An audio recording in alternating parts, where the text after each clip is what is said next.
Mukha kasing Jollibee sa labas. Ready to go. We saw this restaurant outside St. Mark Residences, yung luxury condo dito sa Venice, malapit sa Venice Mall. Like min kagabi, nadaanan natin before we park. So, the name is Fredos.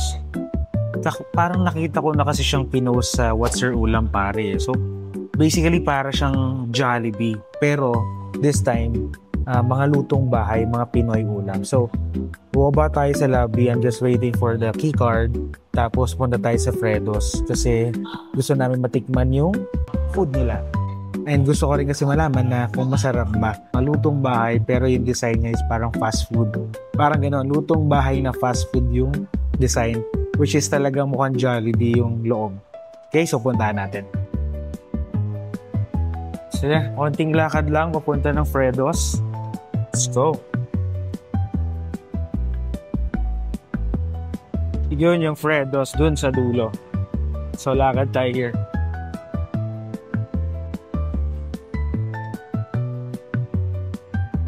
So itong kalay ng Lawson, ito Fredos na siya. Yan, sa dulo niyan, diyan na yung Fredos. So this is in front of St. Mark Residences. So maraming buildings yan dito sa likod natin, sa gilid natin. So sa harap lang yung Fredos. This is the Fredos. So tara, pasok tayo.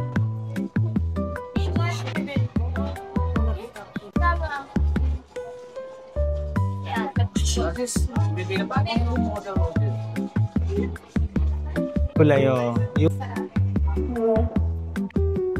So di ba mukhang Jollibee yung design niya? Order ako. Bestseller beef caldereta, no? And then may gulay na yan, no? Take out to, take out. Tsaka Pinoy style spaghetti. Yes, take out. Yun lang. 214, no? Diba? So 214, may spaghetti na, tsaka may Pinoy style. May iced tea na yan, ma'am? Add ako na iced tea. Sige, add ako iced tea. Isang iced tea lang. Oo, yung 12 ounce na. Same. 1-7. So yun nga, waiting tayo sa order natin. So what we ordered is their best seller, yung beef caldereta, 145 pesos. Tapos nag-add ako ng Pinoy spaghetti, 69. Kasi di ba yung Pinoy spaghetti medyo matamis. Then meron din silang crispy manok, just 85 pesos. Meron ka ng rice, may onting gulay, may gravy, tapos may chicken talaga. So, waiting time, we ordered around 12:44. Now is 12:51, so magti 10 minutes na.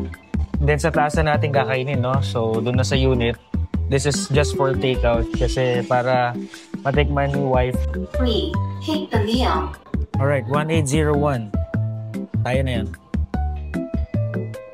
Please take the meal. Spaghetti and caldereta. So ito yung takeout nila.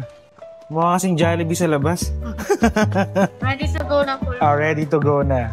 Yung dining or takeout. Okay. So yan again, this is Fredos. Tikman natin sa taas mamaya.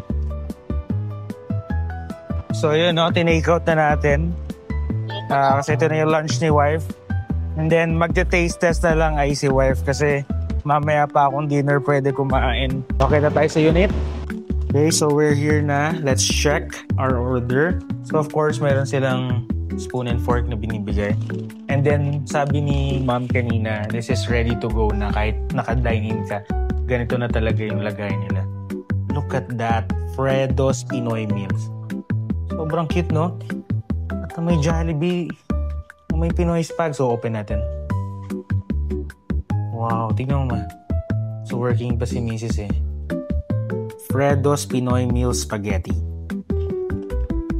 Then let's check the beef caldereta. So best seller nila to, no? Yun nga, kanina nabanggit ko, merong din silang chicken. Mamaya pag dinner, titikman natin. Ito yung beef caldereta nila. So kapag ayaw mo ng fast food masyado, or syempre hindi kasi maganda talaga yung everyday fast food. Ito, lutong ulam. Tapos may gulay pa siya on the side. Wow. So this is their best seller. Ang bango din. Fredos Pinoy Meals best seller, caldereta for only 145 pesos. rice, may gulay, tapos yung menudo.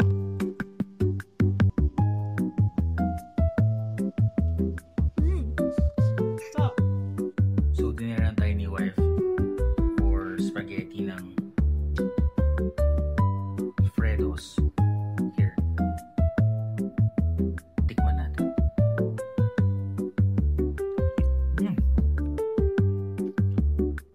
Grabe, sarap.